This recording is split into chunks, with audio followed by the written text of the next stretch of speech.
महाराष्ट्र में विपक्षी एकता को लेकर हो रही मुलाकातों के बीच अब फूट की खबर सामने आ रही है। अटकलें लगाई जा रही हैं कि एनसीपी नेता अजीत पवार एक बार फिर गठबंधन का साथ छोड़ बीजेपी और शिंदे के सहयोगी बन सकते हैं। सूत्रों से आ रही खबरों के मुताबिक एनसीपी के 53 विधायकों में से 30 से 34 विधायक अजीत पवार के साथ बीजेपी का दामन थाम सकते हैं। हालांकि शरद पवार ने इस बारे में कहा है कि ऐसी खबरें सिर्फ मीडिया में ही है। इस बीच एनसीपी सांसद और शरद पवार की बेटी सुप्रिया सुले ने दावा किया है कि अगले 15 दिनों में 2 राजनीतिक विस्फोट होने वाले हैं, एक दिल्ली में और दूसरा महाराष्ट्र में। लेकिन जब उनसे अजीत पवार के बीजेपी में जाने की अटकलों को लेकर सवाल पूछा गया तो उन्होंने कहा, ये बात दादा से पूछो, मेरे पास गॉसिप के लिए समय नहीं है।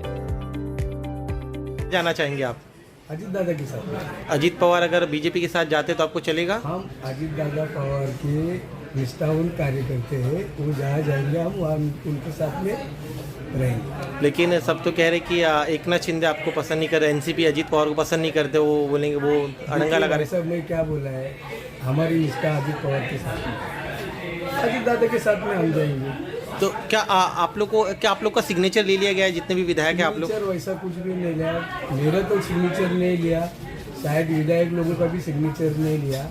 मेरा दादा से कल परसों बात हो गया था, मैं एक काम के लिए, आज उन्होंने मुझे टाइमिंग दिया, ये टाइम पे मिलने को आने। तो दादा ने क्या बोल के रखा आपको कि क्या करना है आप लोगों को? दादा ने अभी तक तो कुछ बोला नहीं, लेकिन हम लोग भी बोले कि दादा के ऊपर हमारी निष्ठा है, हम दादा जहाँ जाएंगे उनके साथ में रहेंगे। तो बीजेपी के साथ जाने की चर्चा हुई थी दादा के साथ? नहीं, चर्चा नहीं, पर कुछ हिंट मिला है? कुछ भी नहीं मिला। ये जो सिग्नेचर लेने की बात आ रही है कि सही ले लिया गया, सिग्नेचर का बात ही नहीं हुआ साहब, दादा और किसी विधायक ने भी सिग्नेचर नहीं किया। क्या पवार साहब ने आप लोग को रोकने की कोशिश की है, संपर्क किया है शरद पवार जी ने? सबरे साहब ने अभी तक कोई कांटेक्ट नहीं, कोई संपर्क नहीं। खबरें आ रही हैं, इसके बारे में क्या कहें? देखिए, ये खबरें बेबुनियाद है। मेरी जानकारी है इस प्रकार की, ये सब अफवाहें हैं। अजीत पवार हमारे महाविकास आघाड़ी के शीर्ष नेता है, महत्वपूर्ण नेता है, लीडर ऑफ अपोजिशन है।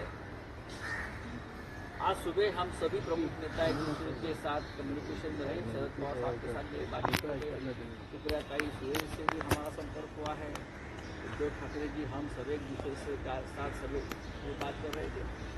ये सब अफवाहें हैं। महाविकास आघाड़ी गठबंधन मजबूत और मजबूत रहेगा। अजीत दादा पवार के बारे में इस प्रकार की अफवाह और इस प्रकार की बातें फैला कर अगर किसी को लगता होगा कि ये महाविकास आघाड़ी कमजोर हो, ये गलत नहीं है। सर, कल एक कार्यक्रम था जिसमें अजीत दादा को जाना था पुणे, लेकिन वो न जाके यहाँ पे ऑफिस में बैठे रह गए। तो क्या हो गया? Ajit Dada Pawar leader of opposition है। ऐसे बहुत से लोगों के प्रोग्राम कैंसिल होते हैं, प्रधानमंत्री के कैंसिल होते हैं, मुख्यमंत्री के कैंसिल होते हैं, डिप्टी सीएम के कैंसिल होते हैं। तो उसमें सीरियस लेने की क्या बात है? उनका निर्णय होता है, उनका पार्टी का निर्णय होगा।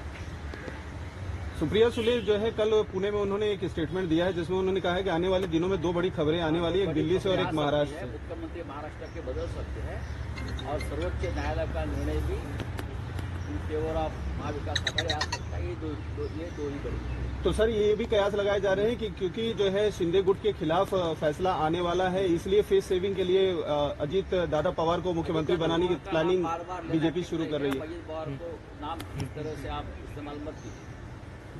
जब तक अजीत पवार खुलकर सामने आकर बात नहीं करते, या जो आप बोल रहे हैं 40 विधायकों का पत्र सामने नहीं आता, तब तक इस प्रकार से सवाल पूछना ठीक नहीं है।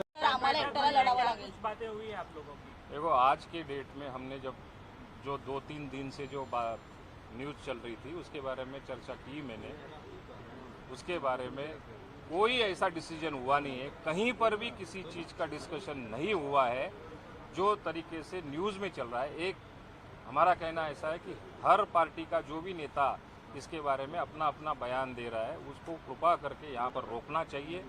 कोई डिसीजन और कोई चर्चा आज तक दादा की और किसी और की हुई नहीं है।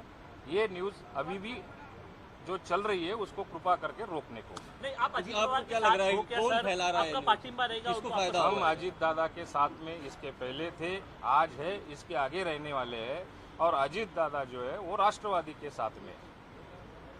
उद्धव ठाकरे 40 विधायकों के एक सिग्नेचर की भी बात आ रही है, क्या आपने भी सिग्नेचर किया है? इस तरह की कोई बात है? जब से मैं विधायक बना हूँ तब से पहले दिन जो सिग्नेचर हमारी हुई पाठिंबे के लिए, उसके बाद में आज तक किसी चीज के और किसी पेपर के ऊपर किसी आमदार की भी सिग्नेचर हुई नहीं है। ऐसा बताया जा रहा है कि एनसीपी में 2 गुट हो गए हैं, एक शरद पवार साहब का गुट है और एक अजीत पवार का है।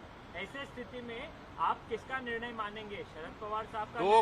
दो गुट मान के चलो, अजीत दादा का गुट शरद पवार साहब के गुट में और शरद पवार साहब का गुट अजीत दादा के गुट में। तो आप निर्णय किसका मानेंगे, शरद पवार साहब का डिसीजन वो मानेंगे? पक्षादेश जो रहता है वो प्रांत अध्यक्ष पवार साहब, ये और अजित दादा तीनों मिलके जो डिसिजन लेंगे हम उन्हीं के साथ में। तर राष्ट्रवादीमध्ये फूट पडली तर उद्धव ठाकरे असं म्हणतात की आम्हाला एकट्याला भाजपसोबत नमस्कार, माझा दोस्त मेरा नाम है आरिफ शरीफ। आप देख रहे हो ऑल इंडिया रियल न्यूज